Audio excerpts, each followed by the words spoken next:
Hey everyone, welcome to Just Mental Health with Steph and Em, the podcast where we discuss mental health issues from a social justice lens. I'm Emily. And I'm Stephanie. A quick disclaimer before we get started. We are mental health professionals, but this is not to be taken as professional advice. We are also aware that our privilege may cloud our perspective on some topics, and we not only welcome but encourage you to message us with criticism and corrections. Let's get started. So we have a small business of the week. This is another therapy practice, therapy and psychological testing practice in Chicago. They're called CORE, Center of Relational Empowerment. CORE stands for Center of Relational Empowerment. So it's a practice of psychologists and clinical therapists. They do individual, couple, and family therapy through a systems approach using a multicultural lens.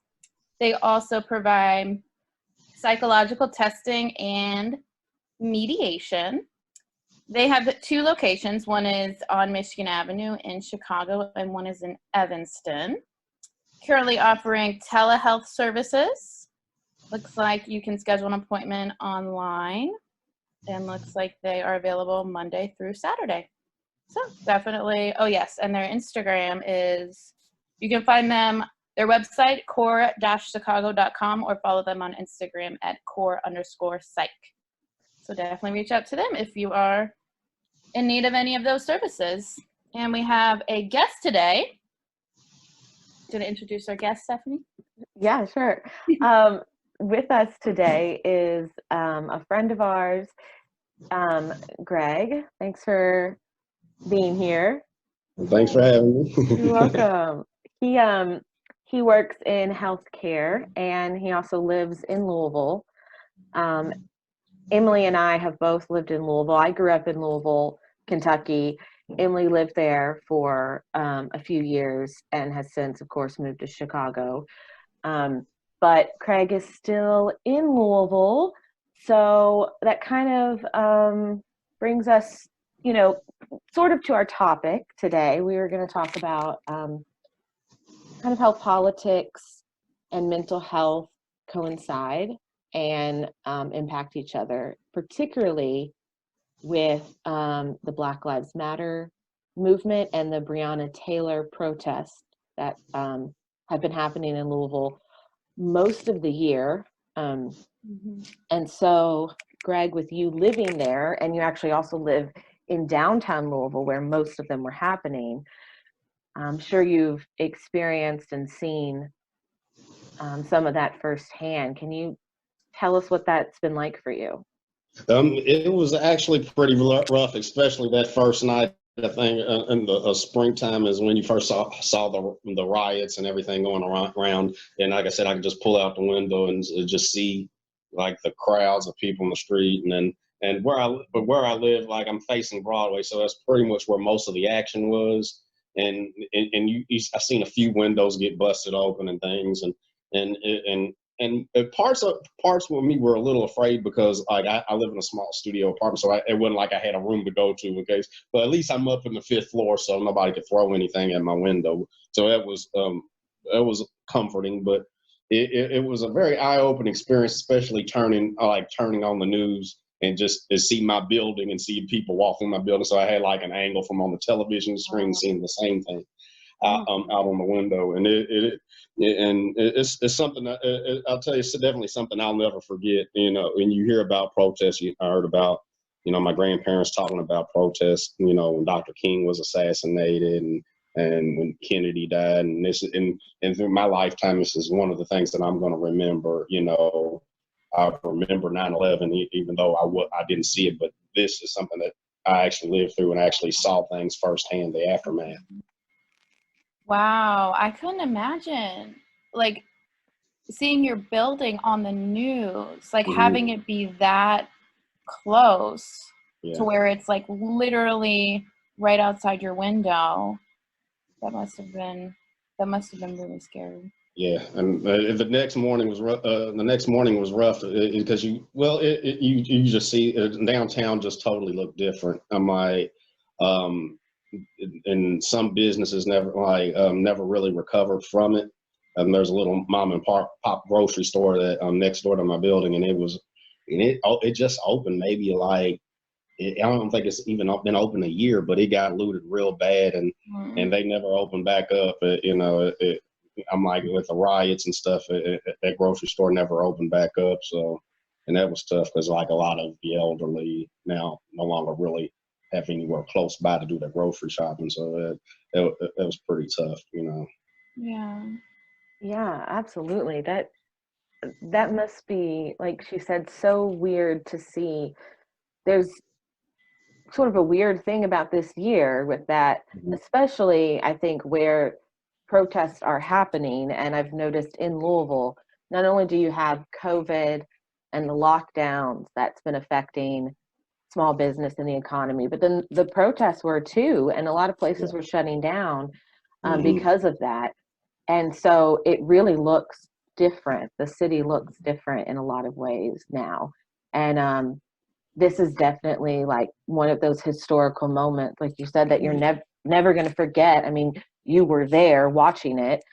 But this is going to be one of those moments that changes the city forever. And I think in ultimately a good way, but it's definitely going to be a transition. Yeah. So, I know we were wanting to talk a bit about the political response to all of this and the mental health and how the political, response of politicians can affect your mental health. Kind of what are your thoughts about that? Well, I think back to when I was in college. I went to a very conservative Christian university, and obviously I'm not conservative. So and a lot of people just looked at. I struggled with depression. One of the many reasons why I struggled with depression is because the way people looked down on me because I wasn't a Republican. And there was people that really thought I was an evil person because I didn't vote for Bush. I was part of college Democrats, and there was just a few of us. But it was about eight or nine of us where the college Republicans were real large. So because you went to school in Tennessee, right? Like Middle Tennessee. Yeah, it was a small town, 3 stoplights. I think my high school was probably larger. I'm thinking, but. It was a very eye-opening experience, and it was interesting because even though I did get a lot of backlash, there were some people that low-key told me that they were Democrat, but they didn't want people to know about it. Like it's like a dirty thing. Like you have to come out as Democrat in southern towns. I'm like, we joke the GOP stands for God's Original Party. Yeah. Right. Some people actually believe that's the acronym. There's some people that really believe. I mean, I really admire that, you held on to your beliefs despite all of the backlash you got. Yeah. For, staying strong in those political beliefs, but it sounds like it did have a big impact on your mental health, which, you're welcome to share as much or as little about your personal story. And it's tough because it's always tough being the odd man out. You feel like you want to belong. And when it comes to politics, it was tough. It really got to me because I think it was probably around my freshman years during the election between Bush and John Kerry. And it was tough, do I pull out my Kerry sign or not? You had that, do I or don't I? If I pull it out, will somebody write or destroy my sign? There's a lot of things. And, and then when, and of course, when Bush got reelected, I had a few people that, like, ha, ha, ha, ha, ha, that go on and stuff like that. And it brought me down. It really did, because it is just, it is totally different. And I look at the climate now, and it's just so much worse. I said, I'd much rather have Bush as a president than Trump. I'm like, I'm thinking now, I said, I didn't have it as bad, but I think about now, I said, I could not have been I'm like, I'm glad I'm back home during this time. I could not have been there during Trayvon Martin or during the Me Too movement or all of those situations, because a lot of those, like a lot of people, like when I went to school, they, most of them, I talked to people that never saw a person of color before in their life. I actually had a person say, you know what, you're the first Black person I've ever met in my entire life. Wow. So I'm like, there's people that have never met, and to their knowledge, met a homosexual in their life. They probably met them, but just didn't know. But it's just there was a lack of diversity, not just of racial diversity, but of sexual orientation, or just everybody. They just used to everybody thinking just like them. Mm-hmm. Yeah. So you're saying, at that school, the demographic was essentially conservative, white, Christian, probably cisgendered, straight, like, so just kind of like that cookie cutter, pretty much stereotypical kind of thing. And everyone sort of thought the same, because that's what the whole population was made up of, at least as far as they knew. And it was all, when you had your rebel rousers too, it was done like low key. And like just recently, I met like a few friends from college. We're in a Facebook group, and it was basically people that are left wing people that are basically more open now than they were back then. And so it's pretty refreshing to see that, that not everyone thought that way, but you had those that, I've known people that were, homosexual, but they eventually left, or because they knew that if they were openly gay, then you have to go to counseling. If they knew you were homosexual, you had to go to counseling or such and such. Because it was a Christian school. Yeah. So like, did you know at all if they were doing conversion therapy? No, because I didn't, like, with most of them, like when they came out, they left like short after. So, so I've never known anybody, or they came out after graduation. I know there's been a few that came out after graduating, but I've never known anybody that come out as gay and stayed. So, but I did. There was one Bible professor I think I've heard that offered counseling to a person that recently came out. So I would think that, yes, conversion therapy would have been a strong possibility if somebody decided to stay at the school and be as an out or bisexual or homosexual. Yeah. So so with that sort of everyone sort of thinking the same homogenous sort of way, and then you felt very much like the odd person out. I'm sure you just stood out in a lot of ways there, because of your belief, because of your race, because you were just more open. And so how did that impact your mental health? In what ways? And you can just share what you're comfortable with. Because a lot of times you felt like I felt there was something wrong with me. That was a big impact, and even that. Even as I held at the time, my beliefs are different now, because at the time, I was very pro-life, and most of us were. And then I kind of got out, and I said, I tried to listen. I listened to the other views, and as you grow older, you know better, and your beliefs change. And I'm the type of person that if I'm wrong about something, I'll accept that I'm wrong and I'll change. I have a pretty much open mind about that, and so I was willing to study, and I was more of a moderate when I was in college, and now I'm farther left as I am now.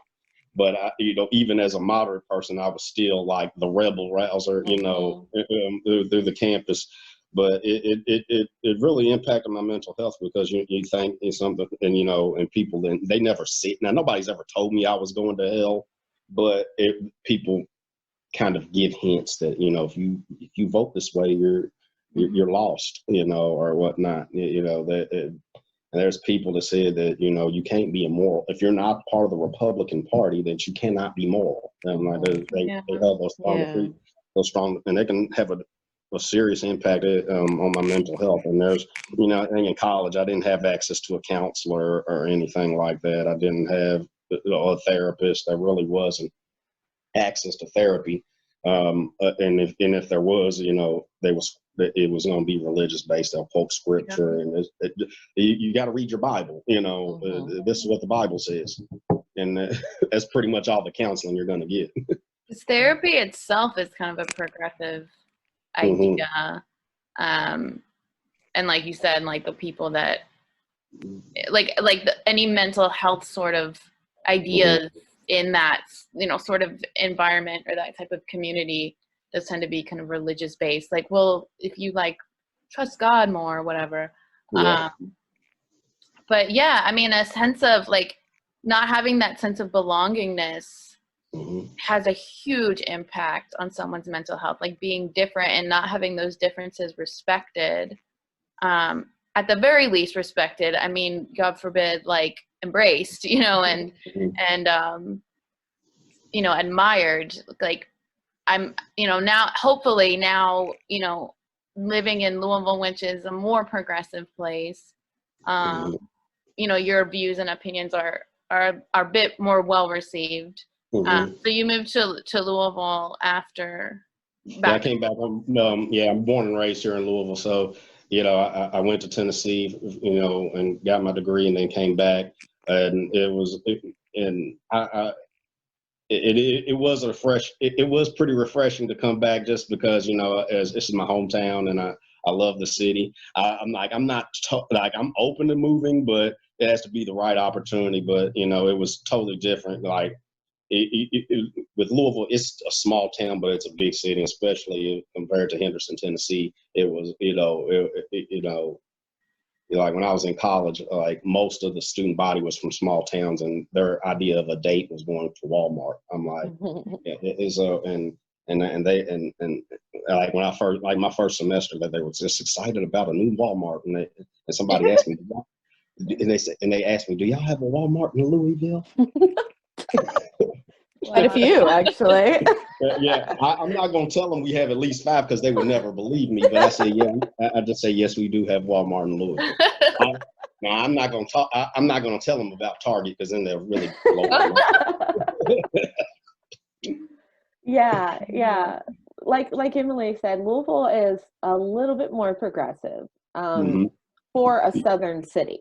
So, like, Louisville and Lexington are pretty progressive. Lexington's pretty progressive too, but the rest of the state is not so much. Right. They're like, Louisville votes typically goes blue, but then the rest of the state goes red. And so it's very much in relation to each other. It's not the most progressive city, but it's there. And so it kind of made sense that there was a big movement with, after Breonna Taylor was killed, and Black Lives Matters came, like there was this big movement in Louisville, and that kind of made sense for it to happen in that city, especially, versus anywhere else in Kentucky. But also Breonna Taylor lived and worked and, was in Louisville, was part of the community. So that was really personal for a lot of people. So, having grown up in Louisville and living in Louisville now, what was that like for you when she was killed and the protests started? What was that moment like for you? It was very scary. I'm like, I think to the at the first, this ain't the first time where an innocent woman, a person of color, been killed in the arms of law enforcement. I'm like, we hear, we hear about Trayvon Martin. We hear, Philando Castile, Freddie Gray, and the list goes on, and it's scary because this one's scary because it's like right in your backyard, and it's very scary. And I remember I go further. I remember in the early '90s. I don't know if you remember Rodney King and the LA riots, and I was young, but I remember vaguely. And he got the crap beaten out of him by cops, and I remember that as a kid, and. But they didn't kill him. Back in the '90s, they were just beating him up. Now they're killing him. So it was just scary. And like I said, I vaguely remember watching the LA riots on television, and comedians made jokes about Rodney King, how he got a lot of money because of it, and he thinking that, you know, not all money is good money. Right. I'm like, I would rather have my peace of mind, and I'd rather be safe. It's more important, and, you know, I don't want to just get beat up by cops and sue them and get money. I'd just rather, you know, the law enforcement do their job and protect and serve. But you know, you think from Rodney King and if he were still alive today, you know, what would he think about all of this? You know, because you know, like I said, they went from beating up to murder, and a lot of things is that in the Black community, it never had really good relationships with the police. I'm like, you can go as far as lynchings in the South, the history between that, and, you know, as much as things have changed, a lot of it stayed the same. I'm like, it's still lynching. Right. Yeah. Just they don't call it that, and it looks a little different. But you're right. I mean, it's essentially the legal way of doing it. Yeah. When the police do it. And we're, you know, the Black Lives Matter movement has been, you know, like you said, it's, you know, looks different, like the way that the way that the public response has changed a bit, but it happening is nothing new. So I guess I'm curious, like, what your, and this also isn't the first like big movement, you know. I got like Michael Brown is coming to mind for me. I think that was when Stephanie and I were in grad school. Yeah, so that was like a big topic. We talked about that in class a lot. I think that was like when Black Lives Matter first. Like you just had that period, you know, like the big, like Michael Brown, Trayvon Martin, Tamir Rice. You know, it was, you know, it seems like it's good because at that time it was boys, and then with Breonna Taylor, usually there was a young woman that got murdered. So it's just a war zone. It just doesn't seem like it's getting better. It really is depressing. You know, it's hard because, you know, a lot of times, you know, when I'm looking at the riots and stuff on television, you know, I'm thinking to myself, am I next? You know, and it's a very, I've never been pulled over by a cop in my life, but, you know, if I do, you know, you wonder, I'm going through my mind, what do I do? What do I say? And, you know, and sometimes I wonder if there's anything I could do, you know. And I don't want to put you on the spot too much. So, you know, let us know if we're asking you questions you don't feel comfortable answering. But this, like, am I next kind of question that is like always in the back of your mind. Do you mind expanding on that a little bit?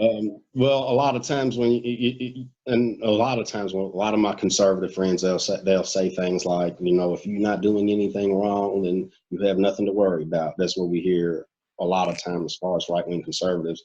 But, you know, Trayvon Martin wasn't doing anything wrong. He was just going to get some Skittles and some tea. And, you know, with Tamir Rice, he was, you know, Tamir Rice was playing with a toy gun. Now, a lot of times the folks on the right, and I debate about the Tamir Rice situation. Well, he took off the orange cap off the gun, and there was, you know, and a lot of your conservatives will bring up that point about the orange cap off, taking it off the gun. And and as a little kid, he probably didn't know. He didn't know that there was a very important reason why that orange cap was on there. But then you look at Dylan Roof, the shot up the church. You know, he killed all those people. He's still alive. The guy that shot up the movie theater, he's still alive. I'm like, you know, and so it's more than, you know. It just seems like those on the right, they care more about their platform and their party than they care about people's lives. Yeah. And also, I mean, this whole, if you're not doing anything wrong, you don't have anything to worry about. Even if you are doing something wrong, if it's not like, if like, you shouldn't be killed. Like, you know, if you're like, you know, like Michael Brown was stealing candy, right? Mhm. Or something, yeah. And Yeah. that's not like that's not Is that grounded. worthy of dying? Yeah. No. Yeah. Right. Or like,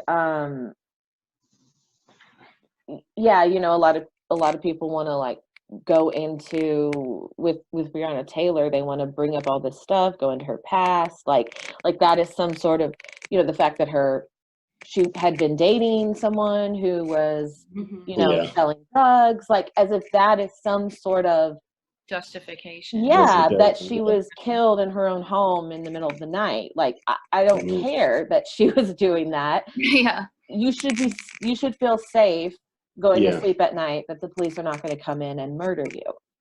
And that's that's what happened. And so, you know, it's interesting because, you know, as someone who's not Black and who does not, you know, have that sort of fear all the time,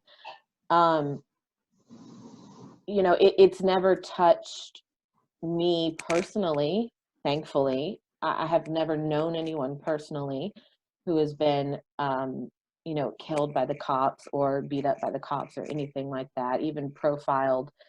But to think that, you know, someone could just be at home in their bed sleeping and they, you know, can come in with a no-knock warrant and the person they're looking for is not even there. And like, it's almost ridiculous. I mean, it is ridiculous. It sounds like dystopian sort of reality. But really then, you know, you think about it and like, well, this is not dystopian reality. This is reality for Black Americans every day. And it has been for years and years and years. And it's a lot more, I think it's just a lot more publicized now, and with social media, and, you know, live streamers, white audiences are able to sort of see these things firsthand. And then it's like, oh, this is really happening? What? But like, it's been happening. Yeah, it's not happening more. It's just getting now. It's just getting we're just especially with social media, people are filming things. So so like I said, there has been changes. Like there, on a positive note, there has been changes. More people are speaking out as far as they were like than when our parents were growing up, when our grandparents growing up. But still, like I said, the more things change, the more there's still a long way to go. But you know, I'm hopeful, but I'm still scared. So mixed emotions. Yeah. Yeah, no, that's understandable. Because, you know, I feel like I have, you know, again, as a white woman, this hasn't touched me personally. So, you know, bearing that in mind, like I find myself being hopeful as well when I see, you know, when you hear about like the protests, they were big, like they were really big. There were a lot of people backing this movement, but then there's always the other side, and there are disturbingly large number of people on the other side. And I think those are the people that just get so uncomfortable with the topic that they try to justify it because it's more comfortable for them. And, you know, they do tend to be conservative, and that, you know, brings us to the topic of politics. What kind of is your reaction to some of these politicians' reactions to this movement? It's just like the fact that, you know, you really don't hear Trump or Pence or any of the right-wing politicians mention, you know, what's going on in the Black Lives Matter movement or the Me Too movement. It says something, and I get the reaction that they don't really care. I get the impression that they don't really care. I'm like, most of the politicians, all they care about is getting reelected. You know, when January the 20th comes around and Trump's out of office, he's not. You probably won't see him as far as getting involved in politics that much again. Well, I hear he's talking about starting a news network or something. That's what I hear. But you know, but and he's also trying to talk about getting running for office again in 2024. But it's all, you know, a lot of politicians, it's about personal gain. I'm like, very few politicians, I think, really care about the people. you know, even on the Democratic side, you have the same issues. You know, you know, there's only about, I can think of one or two that I feel like really care. But, yeah, I was thinking of the vice presidential debate. I don't know if you guys watched it. yeah, watch it. And Kamala Harris was talking about systemic racism, and then Mike Pence is like, that's such an insult to our country. Like they take it as an insult. Like, I'm offended that you would think that our country is systemically racist. And it's just, I don't know, the way that it gets framed as like a personal attack, and people just turn to a, you know, this white male, and then this woman of color is talking about systemic racism, and then you have this white male that's like, oh, that's such an insult to our country. Like, it's well, the system works for Pence, and he don't want it to change. Yeah. And I mean, that's true. That's a good point. I think when white people have to confront that racism and systemic racism is a thing and it's real, then it becomes uncomfortable, because that means they have to somehow change their way of interacting, their way of going about the world. They have to get out of their comfort zone. And that's sort of the privilege that you get from being white. When you're challenging systemic racism, you're saying, I'm willing to give that up.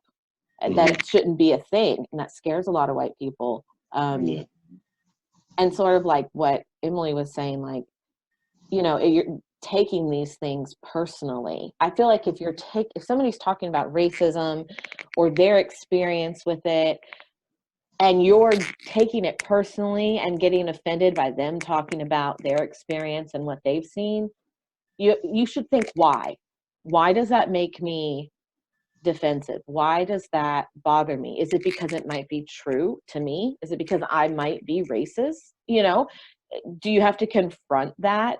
And is that uncomfortable for whatever reason because it changes how you thought about yourself? I mean, so it's uncomfortable, and but it's a good uncomfortable. We need to be uncomfortable because nothing changes if we're not uncomfortable. We have to stop looking at racism as a personal attack and as a character flaw. It can be, you know, like there are certainly racists and their racism is a character flaw and they are like shitty people. But then there's also the racism that we've been socialized to have, and none of us are immune to socialization. We all are. And, you know, coming to terms with the fact that you do have we do have a racial bias in our society, and it does affect us, and working through that discomfort, that's the only way to reach that change. And then you have these really powerful people in office that are spewing these ideas, like just continuing to frame it that way, frame it as an insult, and just sort of, I mean, when I hear like, oh, that's an insult to our country, it's like, let's just sweep it under the rug. Let's like just not look at it. It's not there, you know.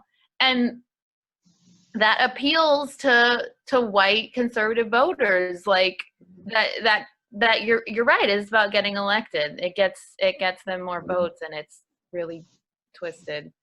And a lot of things, I hear a lot of conservatives say, well, I'm not racist, I have black friends, or, you know, I have black neighbors. And I think a lot of issue with the right wing conservatives is they believe that in order to be a racist, you have to be in the Ku Klux Klan, right?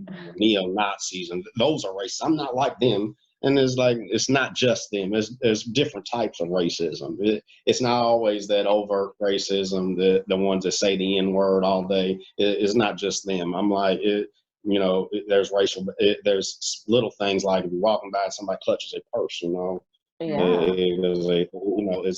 It's those type of things, and it's sometimes, you know, that people of color get judged harsher when it comes to not just in the law, but in school, than professional settings. Exactly, professional settings and everything. So there's a lot of racial bias that goes on, and and as being a black man being seen as a threat, and trying my best to not appear as threatening.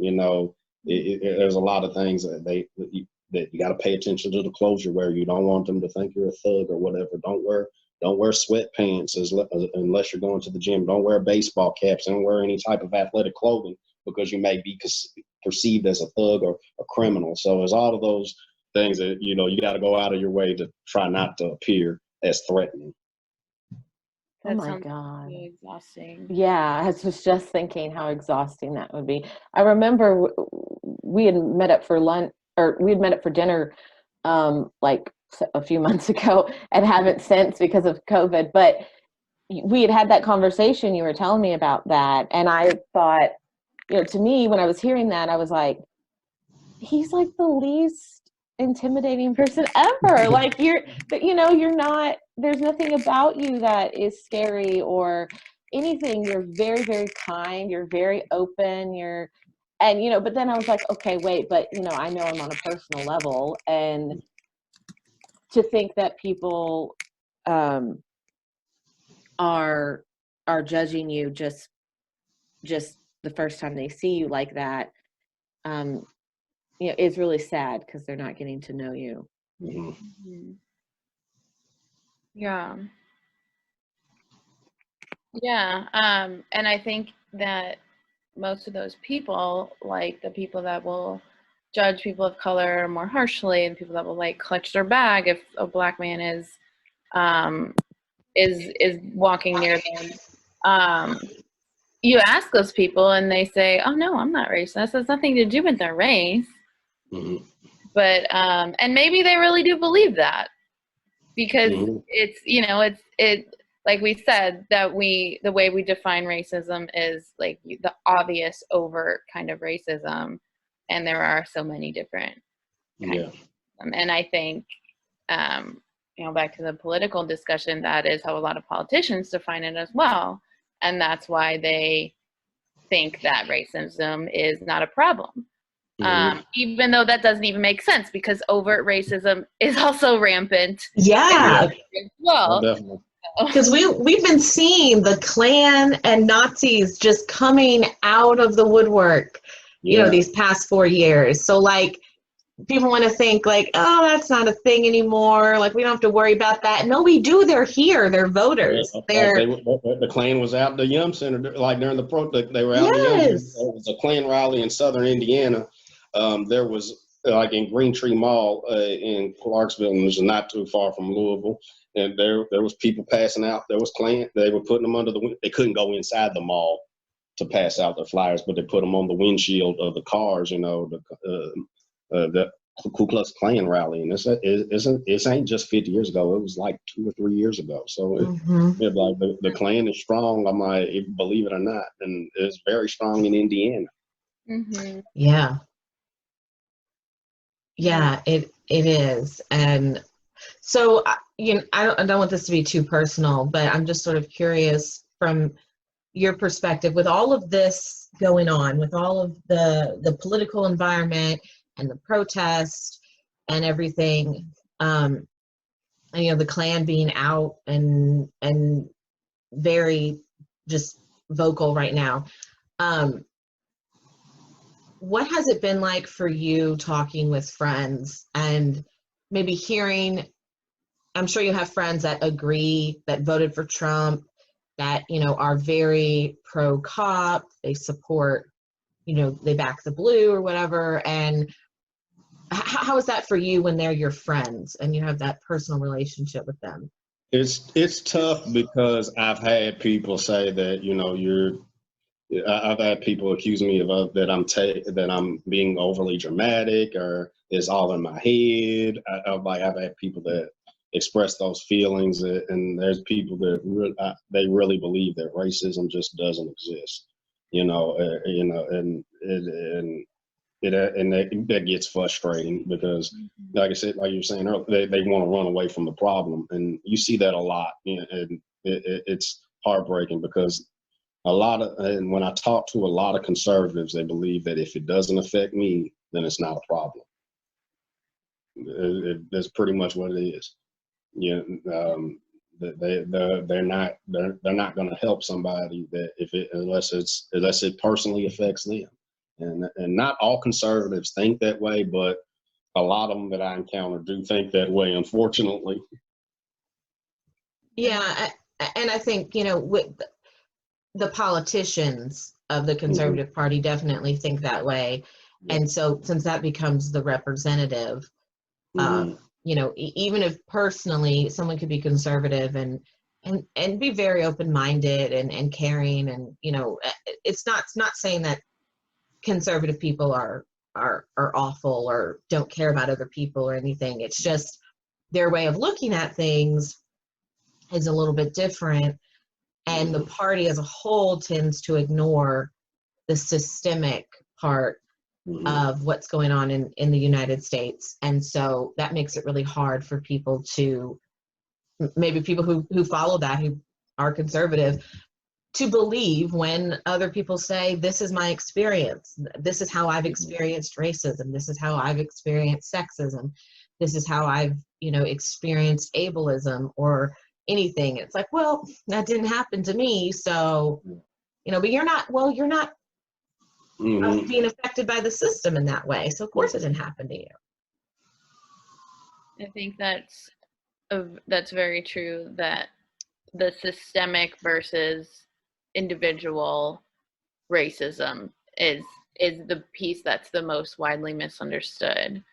Because those are the people that are like, well, I'm not in, like we were saying earlier, I'm not in the Ku Klux Klan.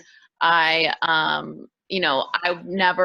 have Black friends, or, and a quick thing, I saw a meme that said, saying I'm not racist because I have Black friends is like saying I'm not sexist because I have a mother.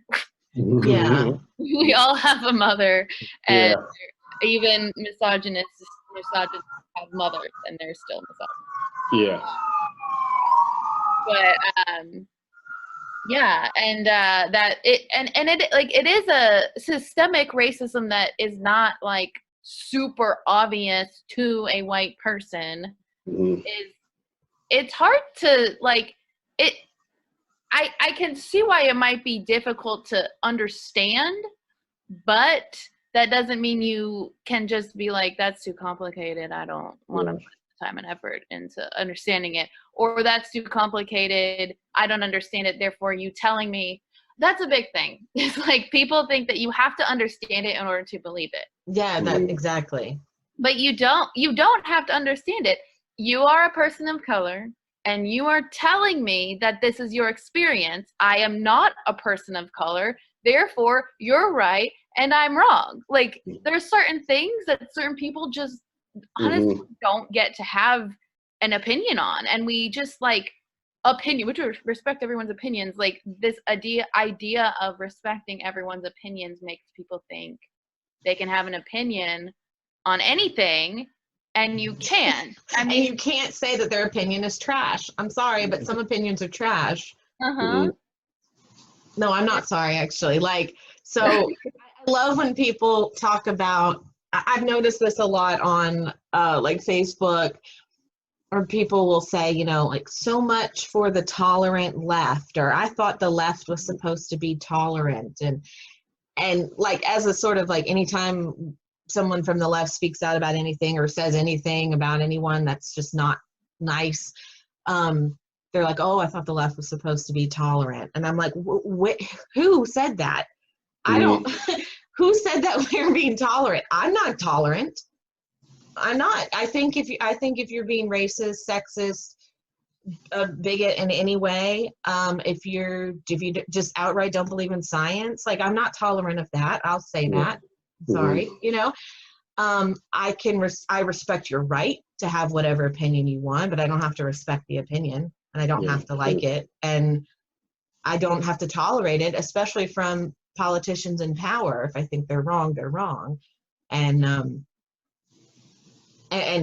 so when the system's wrong, and when the people that are running the system are wrong, that's when we don't need to be tolerant. That gets us nowhere.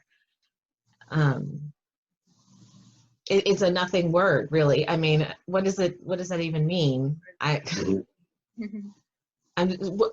how long do we just keep tolerating this? Yeah, it's time you say enough is enough, and we got to make changes. And I think the like I said, you hear about people being tolerant. Yeah, I'm open-minded to an extent, but by even I can have a civil conversation with those that disagree with me now. That when it comes to topics like rape and stuff like that, if I come across somebody that thinks it's perfectly acceptable to rape a woman, then I'm not, it gets to the point where I can't respect you. You know what I mean?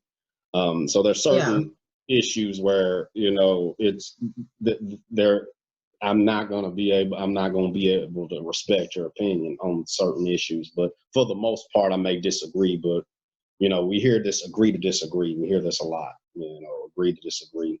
And that works to an extent, but they can't work for everything. It's impossible for it to work for everything. Right. Yeah.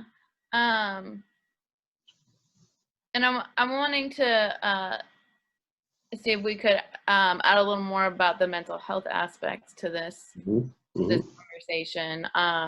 We kind of mentioned like having to constantly make sure you're not wearing anything that's going to draw attention or make people, target you, or like having this, like, am I next? Question always running through your mind. Like that sounds super exhausting and super, and I'm just throwing these out there. You can correct me if I'm wrong, but super like anxiety provoking. Even just like the Black Lives Matter. That's just so like the bare minimum like is matter, like the fact that they need. So we need to say that. We already did memes. Yeah, but like it said, Black Lives Matter is the bare minimum. It should be Black lives are valued. Black lives are important. Black lives are equal to white lives. Yeah. Just all these messages that I just can imagine.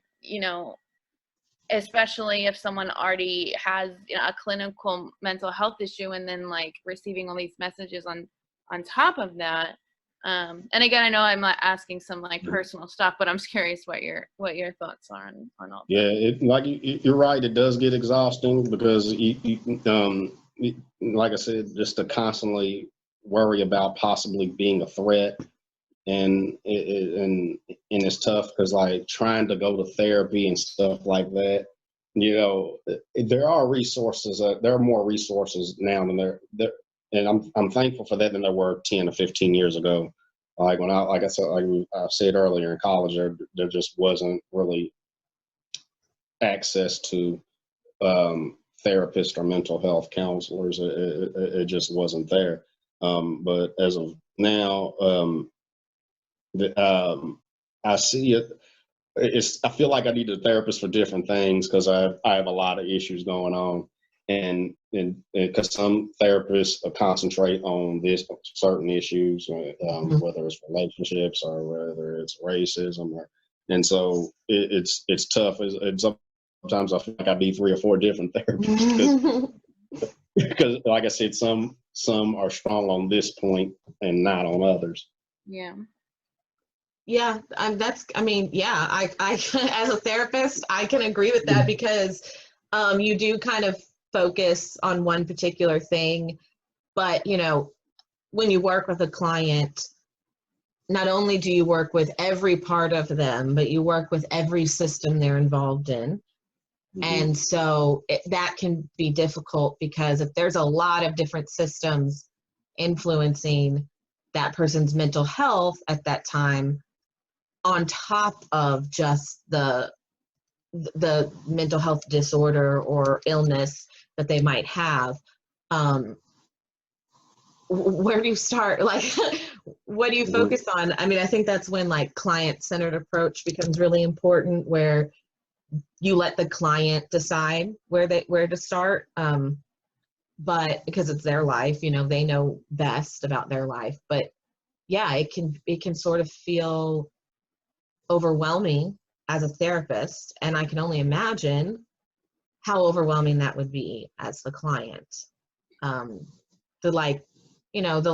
So how was this week is what I always ask people to start off with. And like for some clients, it's like, where do you want me to start? Because it was just shit from every angle. And I don't know what, this week was really, really bad. And so it's great that you are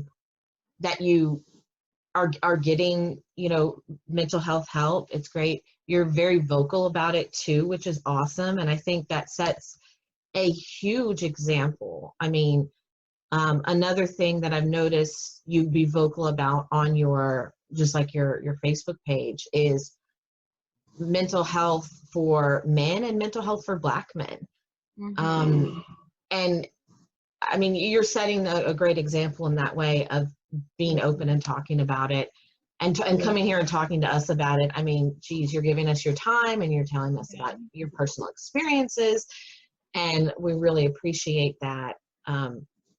But yeah, that's a demographic, Black men that really don't have access or get as much mental health help that they need. And they probably have, they have some of the most things going against them to affect their mental health, especially right now. Yeah, definitely. And it's always, and it was tough, it's not always considered manly to talk about mental health. That we're taught that you're not supposed to cry, and we're taught that sensitivity is a very feminine trait, and that was wrong.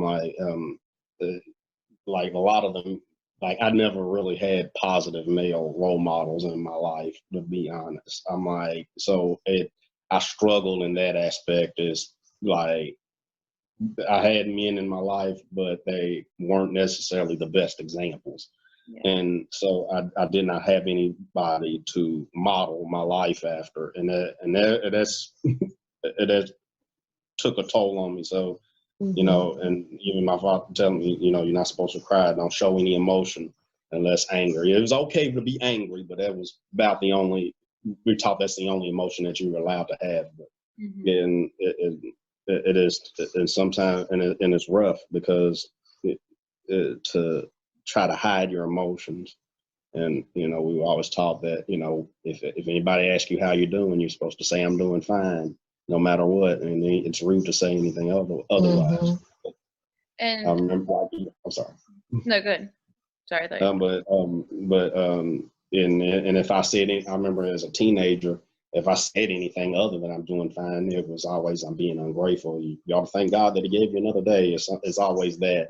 And so, and even today, and of course in American culture, we always say, hey, how you doing? And more than likely the time somebody will say, I'm doing fine. And they could be going through a lot of issues and stuff. But if somebody said, oh, I'm going through something, it'll be a shock to your system. Well, they're saying what I expected. It's that nobody's expected to be honest when somebody asks how you doing, because there's times I'm just not doing fine. Yeah. And I'm maybe wrong about this, but that's the culture for men in general, but certain demographics of men, it's more than others, and the culture of Black males, it's even more so stigmatized. And like you said, Stephanie, to have that, like, Black men being some of the most oppressed people, therefore having this impact on their mental health, but then having to fight this like cultural stigma and just hold it all in. It just sounds really hard.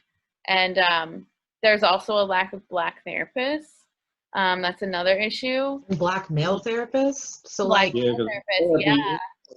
And a lot of times therapy was very stigmatized in the Black community. A lot of people say, well, just pray about it. That's what you hear. Just pray. You just need prayer. And so but you're starting to see a little change, little by little, that people are becoming a little bit more open to seeing a therapist or talking about their mental health. But in my teen years, it was just you need prayer. Jesus and prayer. And if you talked about depression, and if if they sent you to a counselor, it's more likely faith-based, or a preacher or somebody. That's all you need, prayer. Yeah, I can relate to that growing up in the church. That's sort of how it was too. It was like, if you're depressed and you have suicidal thoughts, you just need to pray more. There was a lot of people that were like totally against psychiatric medication of any kind, which is just now seems totally weird to me. But I mean, there are people out there that really don't think you need that, think that that's the wrong way to do it. And so, yeah, I can just relate in that aspect that it's in the South, in Christianity, there can be a lot of that stigma against getting help for mental illness as well. So, it's just a lot of different factors kind of pushing against you seeking out help. And it's wonderful that you've done that and that you sought it out on your own, and you were like, I'm gonna take this, I'm gonna take my mental health into my own hands and do this. And that's wonderful. How is it, as far as like we had kind of talked about with like just the lack of Black therapists, has that ever been an issue for you in trying to find a therapist? I try to keep an open mind as far as when it comes to finding a therapist. Whether it's as far as genders or whatever, I never tried to be, because like I said, to find a Black therapist would be very, very, very, very difficult. I'm trying to think if I ever had any Black therapist in my lifetime. I can't. There may have been one, but it's just hard to find out there. And so, I try to keep another. And the therapists I have been very helpful. And sometimes it just feels good to have somebody to talk to, but to try to find somebody that identifies with you is just very difficult. I haven't found that yet. Yeah. But at least I'm connected with people that at least are trying and trying to be understanding. So that helps. Did you ever feel like there was like that piece that you just couldn't really? I mean, hopefully, we are trained to a certain extent to be culturally sensitive and learn about these things. And as a white therapist, like I try my best, and I've started kind of naming it. I had a new client recently, a woman of color, and I said, like, are there any cultural, like I said, this gets overlooked by white therapists a lot, so I want to make sure I'm asking about this. But like you said, that's little by little, like, so that's how it is now, but like 5-10 years ago it wasn't as much, and we still have a long way to go. So have you felt like there's like you've had trouble talking about that with your white therapist? No, I've never had really many problems, because like I was saying, that they were very sensitive as far as cultural needs. I'm like, yeah, we talked about racial issues and things like that. The therapist, the last therapist I seen, she was very understanding as far as about Black issues and things of that sort. So, and I think that most of your therapists are trained, like you said, to be sensitive towards that issues. But sometimes, and even just talking to peers, and that I know some people that are sensitive, and some that just. I've talked to people that just, they just tune out, and that. So I'm kind of used to everything. It takes a lot to surprise me. So, but I'm thankful that there are people that actually care and that are actually sensitive to my needs. Good. I'm so glad to hear that, because that is a problem in the therapy, mental health field. Mm-hmm. So I'm glad to hear you've had good experiences with therapists. Yeah. It's good that you feel like they have been sensitive and understanding and able to help you even. But yeah, that's really good, Emily, that you brought that up about asking. I need to start doing that. I'm not doing that, and I realized I'm not doing that. I don't try to make it like not obvious that I'm aware of it, but you know, I should bring that up. I think as a clinician and for other clinicians, you know, if you're a white clinician, you're in the majority in therapy, and so the responsibility is on you to be as culturally competent, as racially sensitive, as aware of your own privilege and bias, and to bring that up so that the client can feel comfortable. If maybe they want to make that therapy about that, maybe they don't, but then you're giving them the option by bringing it up. And that's probably just best practice.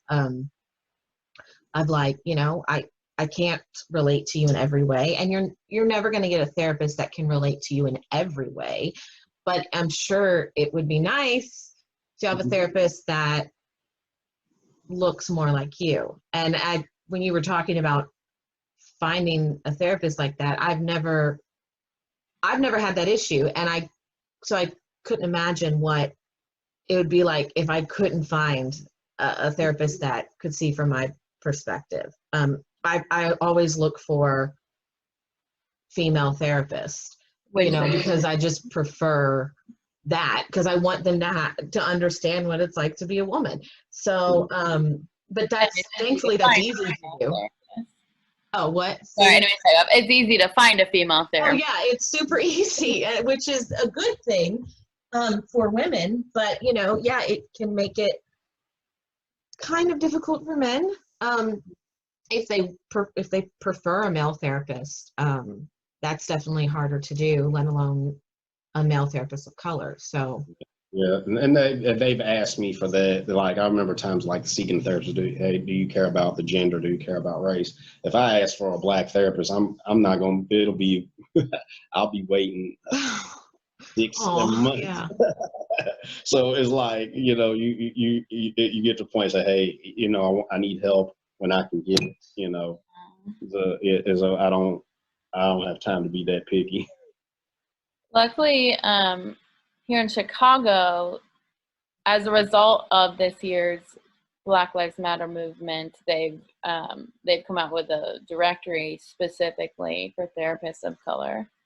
Like That's a good idea. Which I was really happy to see. But yeah, I hope other cities follow suit. And there's a website. I know it's a Facebook page, and they have an Instagram page called Therapy for Black Girls. There's so you can find, I think they have a directory on there for, it's a nationwide resource. That's a good resource. Yeah, and I mean, I don't think it's only, it might just be Black women, but like, I don't think you have to be a Black woman to look, like, I don't think the client use the resource of yeah, like it's called Therapy for Black Girls, but yeah, so I think we are seeing some good steps in the right direction, but definitely a long way to go. But we're about out of time, right? Unless anyone had any other last minute things they wanted to talk about. No, just I think we can put the Therapy for Black Girls on our Instagram page if anyone wants that as a resource. And if we find anything else, or Emily, if you have the directory for the therapist of color in Chicago, we can put that on there too, just so people can access that. Because it is difficult. Yeah, on our Instagram. But yeah, so thank you so much for being here and coming on our podcast. It's really cool to talk to you, and for sharing your perspective and some, you know, your personal experience doing this to help educate some people, giving your time and your emotional labor for that. We really appreciate that. Yeah, we really do appreciate it. And we talked about some yeah. So okay, we'll sign off, and then if you enjoyed this episode, please share with friends and family. And don't forget to follow the show's Instagram for updates on new episodes at Just Mental Health Podcast with a period between each word. We record a new episode every week. This is Steph. And Em, you can say And your Greg. signing off. Thanks for listening. Bye.